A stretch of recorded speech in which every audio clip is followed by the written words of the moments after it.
Hello student, my name is Janush Singh and today we are going to start the new topic of the chapter motion in a plane, and that topic is laws of vector addition. Laws of vector addition. In previous lecture we discussed about the types of the vector, what is vector and its various types. और आज के इस lecture के अंदर आप करने वाले हैं डिफरेंट टाइप्स के लॉज के बारे में जिनका यूज़ किया जाता है वेक्टर्स को ऐड करने के लिए। तो फर्स्ट लॉ की अगर मैं बात करूं, यहाँ पर है triangles law of vector addition. इसके अलावा आप दो लॉ और करने वाले हैं, parallelogram law of vector addition and third is polygon law of vector addition. तो वन बाय वन तीनों लॉज को कवर करेंगे। तो फर्स्ट लॉ के ऊपर आप बात करते हैं। फर्स्ट लॉ क्या अपना triangle law of vector addition. तो इस लॉ को बताने से पहले मैं आपको एक बात बता दूं कि वेक्टर्स को आप ऐड क्यों करते हैं।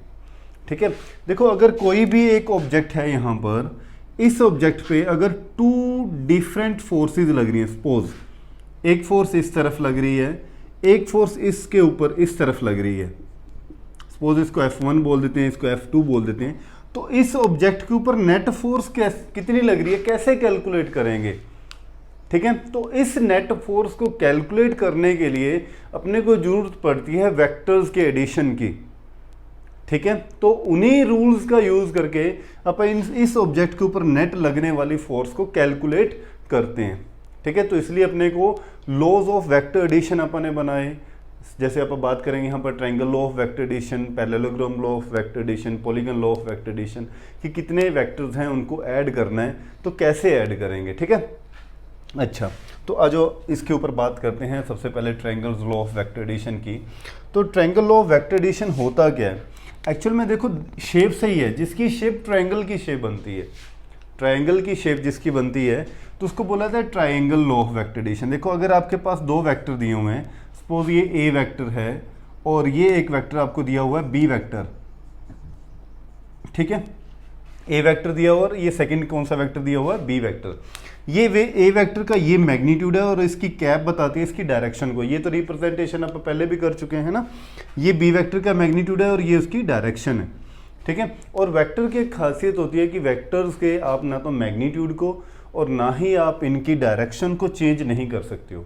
ठीक है, एक चीज़ होती है यहाँ पर, अगर आप किसी भी वेक्टर को मान लो ये 2a वेक्टर है, किसी भी वेक्टर को अगर आप किसी स्केलर या बोल दूं मैं रियल नंबर के साथ जब आप मल्टी करोगे, जैसे इसको मैं एक रियल नंबर के साथ मल्टी कर देता हूँ 2 के साथ, तो उसका मैग्नीट्यूड इस केस के अंदर क्या हो जाता है, डबल हो जाता है। मान लो पहले वो इतना था, जब आपने 2 के साथ मल्टीप्लाई कर दी, पहले ये ए वेक्टर था, तो जब आपने 2 के साथ मल्टीप्लाई कर दी तो वो उसका मैग्नीट्यूड क्या हो चुका है, डबल हो चुका है, बट उसकी डायरेक्शन क्या रही, सेम रही। ठीक है, लेकिन अगर आप इसी वेक्टर को ही अगर आप एक रियल नंबर मतलब -2 के साथ अगर आप मल्टीप्लाई कर देते हो, ठीक है, -2 के साथ अगर आप मल्टीप्लाई कर दोगे तो क्या आएगा, -2a वेक्टर। मतलब यहाँ पर माइनस साइन फिजिक्स के अंदर रिप्रेजेंट करता है अपोजिट डायरेक्शन को।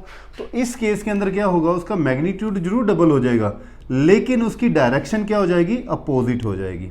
-2a वेक्टर, पहले 2a वेक्टर इस तरफ था, लेकिन माइनस साइन होने की वजह से उसकी डायरेक्शन क्या होगी, negative sign shows the direction, opposite direction.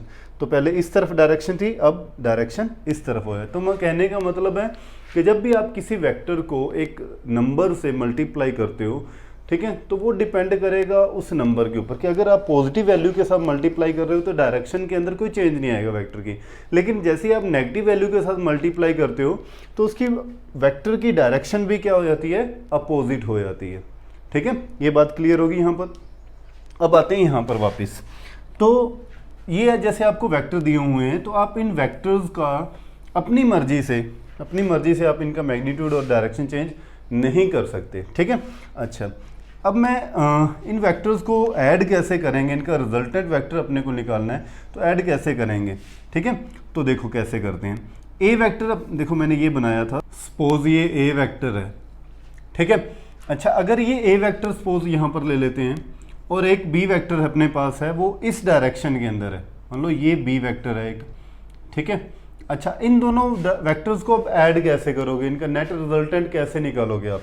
ठीक है, तो यहाँ पर रूल यूज करते हैं अपन, ये ए वेक्टर है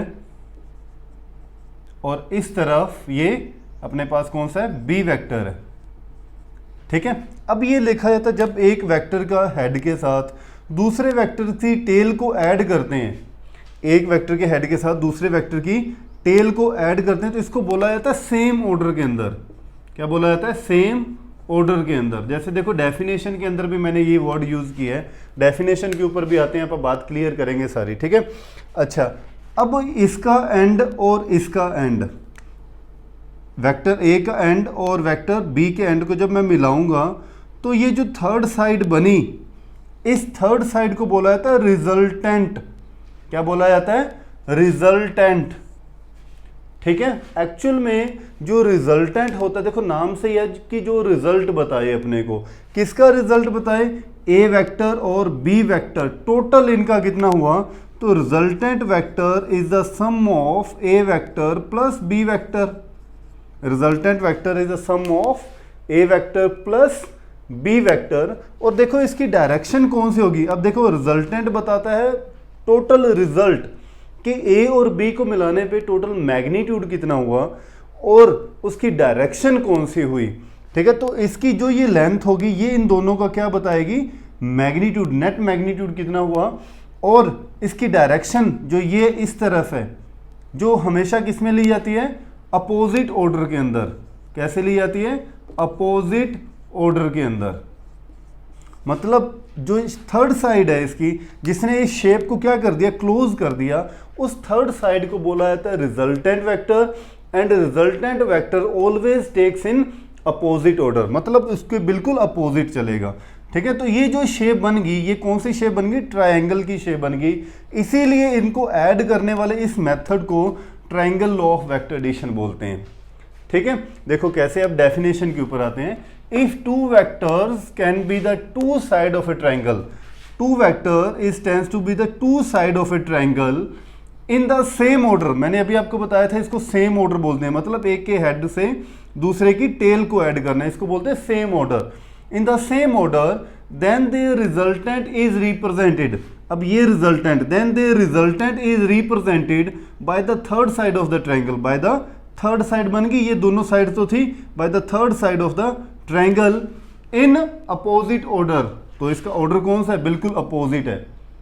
समझ में आएगी ये बात? इस साइड को क्या कर रही है? ये क्लोज कर रही है। तो इसको बोलते हैं triangle law of vector addition, ठीक है। राइट कर लीजिए। अच्छा, अब आपके पास और दो वेक्टर दिए गए हैं, ठीक है, और उनको आपको ऐड करना है। इसी लॉ का यूज करते हुए आपको दो वेक्टर दिए गए। सपोज एक वेक्टर ये दिया गया ए वेक्टर, और एक वेक्टर आपको दिया गया और कोई भी आप शेप ले सकते हैं, ठीक है। डायरेक्शन सपोज ये दिया गया बी वेक्टर। अब देखो इन वेक्टर्स के अंदर आपको बोलता है find A vector plus B vector, second find B vector plus A vector, third बोलता है आपको फाइंड करो A vector minus B vector, मतलब दोनों वेक्टर्स को आप माइनस भी करना है, ठीक है। अच्छा, फोर्थ कहता है बताइए B vector minus A vector. अच्छा, इन चारों को आप कैसे सोल्व करोगे? सबसे पहले आप सोल्व करते हैं ए वेक्टर प्लस बी वेक्टर को। तो ये अपने को दो वेक्टर दे दिए, ठीक है। अब इनको सोल्व करते हैं। नंबर वन अपने को दिया ए वेक्टर प्लस बी वेक्टर, तो ए वेक्टर को करो। ए वेक्टर ये रहा अपने पास, ठीक है। बी वेक्टर कौन सा है? इस तरफ, मैं इसको इधर लिखता हूं थोड़ा, ये है मेरे पास ए वेक्टर। बी वेक्टर की डायरेक्शन इस तरफ, तो आप डायरेक्शन चेंज नहीं कर सकते, ना ही आप मैग्नीट्यूड चेंज कर सकते हो। तो बी इस तरफ, क्योंकि ट्रायंगल हो है तो सेम ऑर्डर के अंदर लेना पड़ेगा आपको। ये बी वेक्टर है, ठीक है। और ये जो है third side, that is the resultant R vector is equal to A vector plus B vector, ठीक है। तो ये शेप बनेगी। अब आपको क्या करना है? ऐड करना सेकंड के अंदर B vector plus A vector. B vector के अंदर आपको क्या ऐड करना है? ए वेक्टर ऐड करना है। तो B vector plus A vector, देखो बी वेक्टर ये रहा, आपको क्या करना है? ऐड इसके अंदर ए वेक्टर, तो ए वेक्टर की डायरेक्शन इस तरफ, ये ए वेक्टर, ये B vector, and vector always takes in same order, same order के अंदर लेने हैं, ठीक है। Then their resultant is in opposite order, resultant is in opposite order, that is the R vector is equal to B vector plus A vector. समझ में आई ये चीज़? अच्छा, अब थर्ड के ऊपर आते हैं। थर्ड क्या चीज़ अपने पास? A vector minus B vector, A vector minus B vector. अच्छा, मैं इसको ऐसे लिख सकता हूं, A vector plus minus of B vector, A vector plus minus of B vector. अच्छा, तो ए वेक्टर अपने पास कौन सा है? ये रहा ए वेक्टर, ठीक है। कौन सा वेक्टर है? A vector minus B vector. Minus sign क्या रिप्रेजेंट करेगा कि बी वेक्टर अपोजिट डायरेक्शन में अब आपको लेना है। पहले उसकी डायरेक्शन अगर ये है तो अब उसकी डायरेक्शन अपोजिट होगी। किस तरफ? इस तरफ। तो ये हो गया आपका बी वेक्टर, ठीक है। अब आपको निकालना है रिजल्टेंट, तो that is the resultant vector. R vector is equal to A vector minus B vector, या फिर आप इसको ये लिख सकते हो, R vector is equal to A vector plus of minus B vector. समझ गए? ये कौन सा वेक्टर है? माइनस बी वेक्टर है। अच्छा, अब फोर्थ पॉइंट के ऊपर आते हैं अपन। फोर्थ पॉइंट अपने पास क्या चीज है? B vector minus A vector, B vector minus A vector. तो मैं इसको ऐसे भी लिख सकता हूं, B vector plus of minus A vector, B vector plus of minus A vector, ठीक है। राइट कर लिया आपने ये? मैं इधर से इरेज कर रहा हूं इसको, फर्स्ट को। अच्छा, अब इसको करते हैं सोल्व, ठीक है। अपने पास क्या? B vector plus minus A vector. ये बी वेक्टर, ये बी वेक्टर है अपने पास, माइनस ऑफ ए वेक्टर, मतलब ए वेक्टर का अपोजिट डायरेक्शन। अब पहले वो इस तरफ था, अब इस तरफ, इस तरफ, माइनस ऑफ ए वेक्टर, ठीक है। And that is the resultant, और इसकी डायरेक्शन अपोजिट ऑर्डर के अंदर, ठीक है। तो R vector is equal to A vector, sorry ये कौन सा था? हाँ, बी वेक्टर था, sorry, B vector plus of minus A vector. समझ में आई ये बात? ऐसा ही एक और एग्जांपल भी अपन लेते हैं, इसको रेज कर रहा हूं मैं। अच्छा, ऐसा ही एक और एग्जांपल लेते हैं। आपको दो वेक्टर दिए हुए हैं और इन्हीं चारों चीजों को आपको सोल्व करना है, ठीक है। सपोज एक वेक्टर लेते हैं, इस डायरेक्शन में है, ठीक है। सपोज ये पी वेक्टर बोल देते हैं, ठीक है, पी वेक्टर है। और एक वेक्टर आपको दे देता है इस डायरेक्शन में, ये क्यू वेक्टर है। ये कौन सा है? क्यू वेक्टर है। अब अपने को वही क्वेश्चन क्या निकालना है? P vector plus Q vector. Second क्या निकालना है? P vector minus Q vector. Third क्या निकालना है? पी वेक्टर, सॉरी पहले लिख दिया, चलो कोई बात नहीं, Q vector plus P vector. और फोर्थ निकालना है अपने को Q vector minus P vector, ठीक है। ये चार क्वेश्चन आपको पुट करता है, कहते हैं इनको सोल्व करके बताओ कैसे शेप बनेगी इनकी, कैसे इनको सोल्व करेंगे। तो फर्स्ट पॉइंट के ऊपर आप बात करते हैं। अब फर्स्ट क्या है? P vector plus Q vector. अच्छा, पी वेक्टर कैसे है? ये रहा P vector plus Q vector, same order के अंदर लेना है, तो ये रहा क्यू वेक्टर। तो इनका रिजल्टेंट क्या होगा? This is the resultant vector, R vector is equal to P vector plus Q vector, ठीक है। समझ गए? अच्छा, सेकंड के ऊपर आप बात करते हैं।